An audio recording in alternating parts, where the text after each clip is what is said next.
السلام عليكم يا شباب. في هذا الفيديو حنتكلم عن حاجتين اللي هي الكولومتر سكاتر فاكتور وعن الفانتوم سكاتر فاكتور. طيب، هذه الحاجتين بسيطة جدا ومهمة. الفرق بينهم انه هذا في الهواء وهذا واتر فانتوم.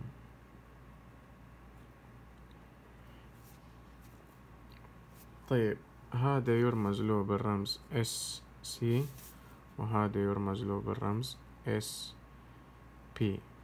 P اللي هي فانتوم و C اللي هي كولومتر. فحنبدأ بالكولومتر سكاتر فاكتور. كولومتر سكاتر فاكتور. ايش هو الكولومتر سكاتر فاكتور؟ حنتكلم اول شيء عن تعريفه وعن القانون اللي نقيس به الكولومتر سكاتر فاكتور. الكولومتر سكاتر فاكتور تعريفه بكل بساطة هو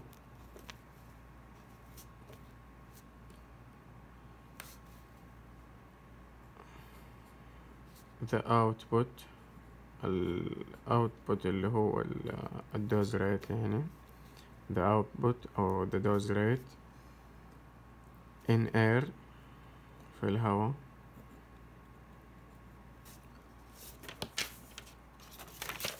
for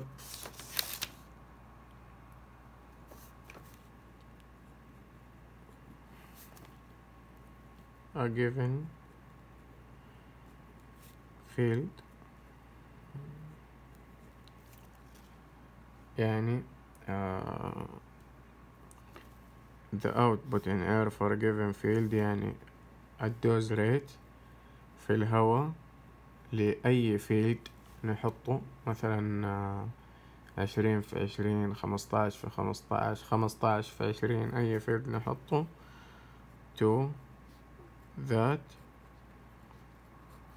يعني لنفس الشيء برضو ال output in air في نفس النقطة، لكن to that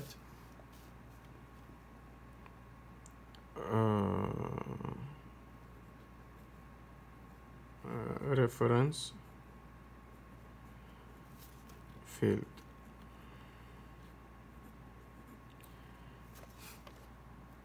ايش معناها؟ معناها ان احنا عندنا الريفرنس فيلد. طبعا الريفرنس فيلد هذه هي 10 في 10 سنتيمتر مربع. هذا هو الريفرنس فيلد. فاحنا عشان نقيس الكولومتر سكاتر فاكتور حنيجي هنا للقانون الرياضي نكتبه مرة واحدة. ال SC تساوي، من التعريف نقدر نستنتجها the output in air for a given field. الاوتبوت طبعا حتكون دوز ريت، فحتكون هنا مثلا الدوز على فتحة الكيلومتر، خلينا نقول 20 في 20. مقارنة حنرجع نقارنها بايش؟ بالدوز ريت عند الفتحة المرجعية اللي هي 10 في 10 الريفرنس فيلد سايز. هذه مو شرط طبعا، مو في القانون 20 في 20 هذه، لكن any field الدوز عند أي فيلد نقسمها على الدوز عند الفيلد اللي هو 10 في 10 حيعطينا الكولومتر سكاتر فاكتور. طبعا المهم انه لازم تكون عند نفس النقطة، يعني ما اجي اقيس هذه على بعد متر واجي اقيس الثانية على بعد 4 أمتار او 2.5 او 1.5 متر. لا، لازم تكون المسافة واحدة. انا حاجي اقيس عند هذه النقطة الفيلد سايز X في إكس، وحاجة أقيس عند هذه النقطة نفس المسافة، لازم تكون نفس المسافة. حقيس عند 10 في 10، وحقسم هذه على هذه. إذن لو طبقنا على القانون إكس في إكس على 10 في 10، هنا الدوز إكس في إكس على الدوز 10 في 10، حيطلع عندنا نسبة اللي هي الريشيو بينهم، هذا هو الاس سي أو الكولومتر سكاتر فاكتور. طيب حنيجي الآن ننتقل للنقطة الثانية اللي هي الفانتوم سكاتر فاكتور. فانتوم سكاتر فاكتور يرمز له بالرمز اس بي. نفس الكلام السابق بالضبط، لكن هنا في شرطين، انه حيكون في واتر فانتوم، فبالتالي حيكون عندنا قياس بهذه الطريقة،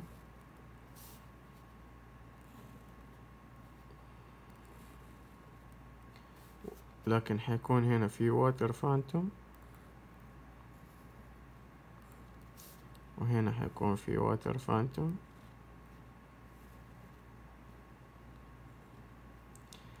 فحنقيس هنا الدوز عند الدي ماكس اللي هي فلنفرض هنا انها 1.5، يعني مثلا لو كانت طاقة الأشعة اللي بنستخدمها 6 ام في أو ام اي في ميجا إلكترون فولت، فحتكون هنا حنقيس عند الدي ماكس 1.5، ونقيس هنا برضو عند الدي ماكس 1.5، لكن الشرط المهم انه يكون عند ايش؟ الفيلد سايز هنا 10 في 10، وهنا أي فيلد سايز أنا أختاره، يقول 40 في 8 مثلا. فلو جيت قست الدوز هنا عند الدي ماكس بهذا الفيلد سايز، وقسمته على الدوز عند الدي ماكس في هذا الفيلد سايز، حيعطينا حاجة اسمها الفانتوم سكاتر فاكتور. فهنا حنقيس الدوز، طبعا أنا بقيس دوز ريت، ماني قاعد أقيس مسافة أو مساحة، أنا مالي صلاح بالمساحة، بس حقيس الدوز عند هذه المساحة اللي هي 40 في 8، وحقسمها على الدوز عند الفيلد سايز المرجعي اللي هو 10 في 10. لما أقسم الدوز ريت على الدوز ريت هذه، حيعطيني حاجة اسمها، حيعطيني نسبة اللي هي الفانتوم سكاتر فاكتور PSF، أو اللي هي يرمز لها بالرمز SP. بسيطة جدا الموضوعين ومشابهة لبعض. طبعا القانون الرياضي برضو نقدر نستنتجه من الشرح، بسيط جدا. ما أعتقد إنه فيها شيء صعب. اتكلمنا عن الكولومتر سكاتر فاكتور، اتكلمنا عن الفانتوم سكاتر فاكتور، كيف طريقة قياسها، كيف طريقة قياسها، وإيش هو تعريفها، وكيف نستعمل المعادلة الرياضية حقتها.